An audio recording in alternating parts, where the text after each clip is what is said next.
ओम इत्येतदक्षरमिदं सर्वम्। ओम एक ऐसा शब्द जो केवल उच्चारण नहीं बल्कि संपूर्ण ब्रह्मांड का सार है। क्या हो अगर आपको बताया जाए कि केवल 12 मंत्रों में समाहित है आत्मज्ञान, ब्रह्मज्ञान और मोक्ष का रहस्य। मांडुक्य उपनिषद, सबसे छोटा लेकिन सबसे गहरा उपनिषद। आज हम इसकी रहस्यमयी गहराइयों में उतरेंगे, खुद को जानने की दिशा में। मांडुक्य उपनिषद की भूमिका। मांडुक्यम एकम एव आलम्ब्य मोक्षो स्यादिति निश्चितम। केवल मांडुक्य उपनिषद के ज्ञान से मोक्ष संभव है, ऐसा निश्चित रूप से कहा गया है। यह उपनिषद अथर्ववेद से संबंधित है और इसके केवल 12 मंत्र हैं, लेकिन इसमें आत्मा, ब्रह्म और जागृति की अवस्था का इतना गूढ़ विवेचन है कि यह सारे उपनिषदों का सार माना गया है। 4 अवस्थाओं का रहस्य। जागृतस्थानो बहिष्प्रज्य सप्तांग 19 मुख स्थूल भुग्वैश्वानरः प्रथमः पादः।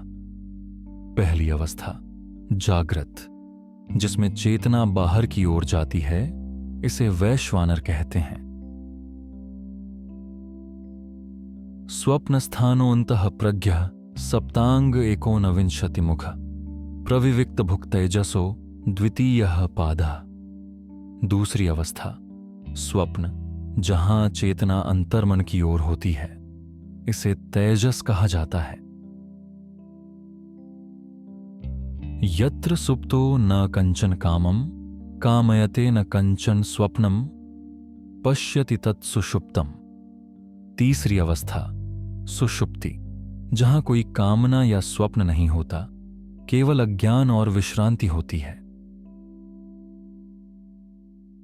नान्तः प्रज्ञन न बहिष्प्रज्ञन निःप्रपंचम शांतम शिवमद्वैतम चतुर्थम मन्यन्ते स आत्मा स विज्ञेयः।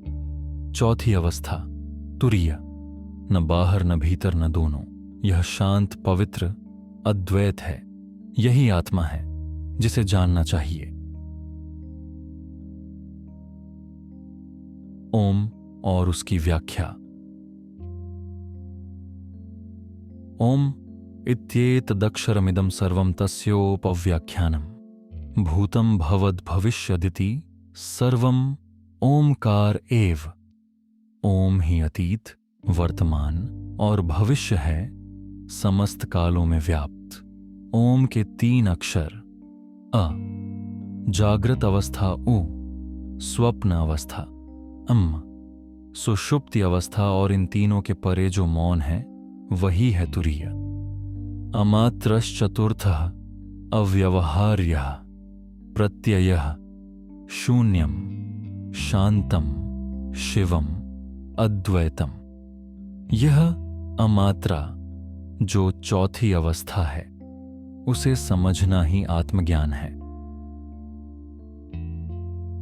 अद्वैत वेदांत की स्थापना।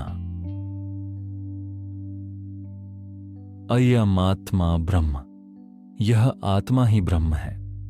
मांडुक्य उपनिषद में अद्वैत वेदांत की जड़ें हैं। यह उपनिषद कहता है आत्मा और ब्रह्म में कोई भेद नहीं, जो मैं हूं वही शुद्ध चैतन्य है। तुरीय। यो वै एष सुप्तेषु जागर्ति, वह जो नींद में भी जागता है, जो साक्षी मात्र है, वही ब्रह्म है। जब साधक तुरीय को जान लेता है, तब वह संसार के भ्रम से मुक्त हो जाता है। आज के जीवन में मांडुक्य उपनिषद का महत्व। आज हम केवल जागृत और स्वप्न में ही फंसे हुए हैं। शरीर, विचार, भावनाएं, तनाव। लेकिन मांडुक्य उपनिषद कहता है यह सब असत्य है। सत्य है वह जो इन सब का साक्षी है वह मैं। स आत्मा सविज्ञेया, वही आत्मा है, वही जानने योग्य है।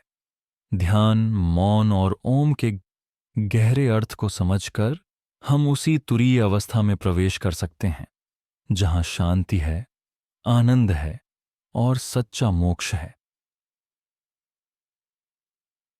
तो मित्रों, मांडुक्य उपनिषद हमें सिखाता है हम न शरीर हैं न विचार, हम हैं शुद्ध चेतना। ओम केवल एक मंत्र नहीं, यह एक द्वार है, एक पुल ब्रह्म की ओर।